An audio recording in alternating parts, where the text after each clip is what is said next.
Hey everyone, and welcome to this preview edition of Lingerie Lowdown. I'm Jim Williams, and for those of you unaware, Lingerie Lowdown, the website, Lingerie Lowdown, the YouTube channel, are highly successful entities into themselves, and the reason they're successful is they take the world of lingerie, one of the fastest growing areas of fashion, a multi-billion-dollar aspect of the fashion industry, and they make it simple to understand.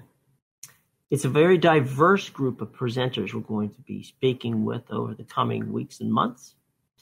They represent people from all over the world. They represent numerous body types.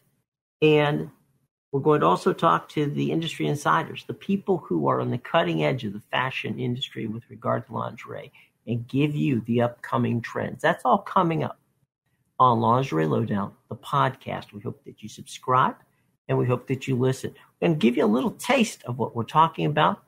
First, a conversation with Mina Lee, one of the presenters from Lingerie Lowdown.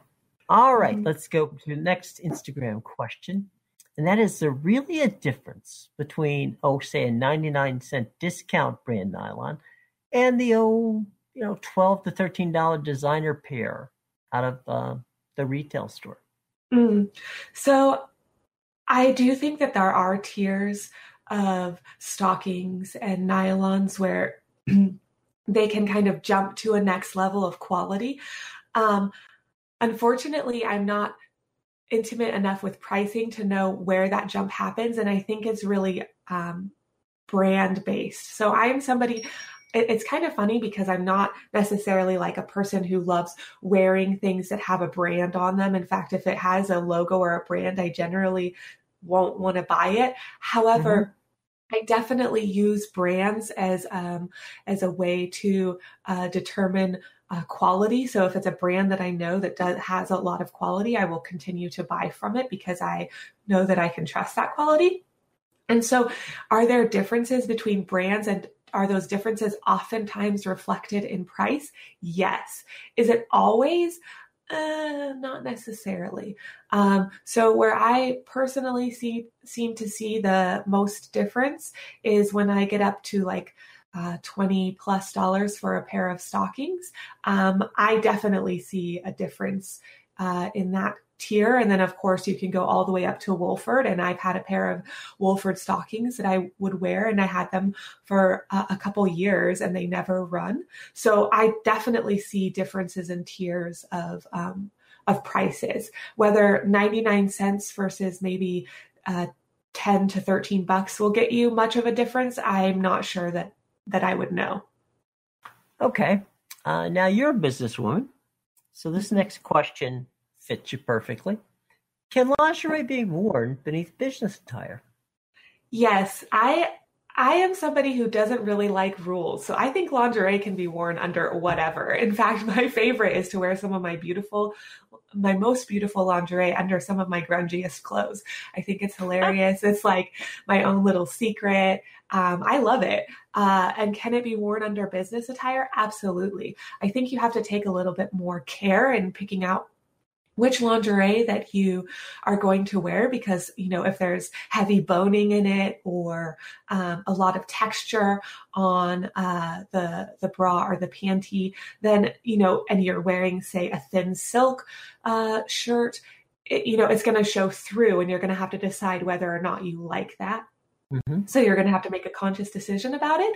But I have a lot of really beautiful sets, and I wear them on a daily basis. I'm not somebody who just wants to purchase lingerie and then put it in a drawer. That's not my style. I buy things specifically so that I can wear them, and I wear them under anything that I'm wearing. Next up, we're going to check in with Alicia to find out her thoughts on some very interesting parts of lingerie and how she got started. Alicia, it's great to have an opportunity to chat with you today. Let's begin at the beginning. Let's talk a little bit about your background and how you got involved in this project. Okay. Sure. So I've been modeling for quite a few years now. That's what I do as my job now. So I'm a full-time model. But before that, I worked in lingerie. So actually, I've always worked in lingerie one way or another. There you go. Yeah. But I was a bra fitter before that. And I've always been a massive lingerie addict. Just, it's one of my favorite things. It's what I love to indulge myself in. It's what I love to buy. It's just something that I love a lot. And I'd heard of Lingerie Lowdown, but Hmm. I'm always a little bit hesitant to approach people. Sure. It's something that I'm working on with myself. But actually, my lovely friend Sophia Smith kind of got me on board. I think she recommended me to Scott, the chap who runs Lingerie Lowdown, Hmm. and it all went from there. He got in touch. He asked if I wanted to be part of the team, and I said yes, please. I would absolutely love to. Kind of all of my favorite things together. So There you go. It rolled up into one, made it a yeah, simple transition. exactly. I think if we could for a moment talk a bit about coming in from the technical side. You have an experience that is something that is very important. And how have you been able to take that expertise and develop it into your presenting skills? So for me, it really applies. I don't have a lot of experience with tights, stockings, Mm-hmm. things like that. But on Sure. the other hand, I don't think there's as much technically about them as compared to, say, bras or anything that's a bit more fit based. Sure. I do go on a little bit about bra fit. I have to stop myself when I'm recording my reviews, but it's because it's what I know. Right. So I can kind of, when I try a bra on, I can tell how it fits me, but Mm-hmm. I can also say, okay, so maybe it doesn't fit me that great, but maybe for a lady who's a little bit more narrow in the rib cage, it would be Mm-hmm. perfect, or a lady who's a little bit taller. So I think it helps me a lot with my recommendations. So I have that overall view of how things fit different bodies, and I can relate that from myself as well. So it's a good skill to have, and Yeah, I sure. try to help as many people as I can. Okay, that gives you a brief idea of what we're going to be doing in the coming weeks, months, and hopefully years, right here on Lingerie Lowdown, the podcast. I'm Jim Williams. Keep a lookout for our first podcast coming up the first week of December. Until then, have a safe and wonderful holiday season.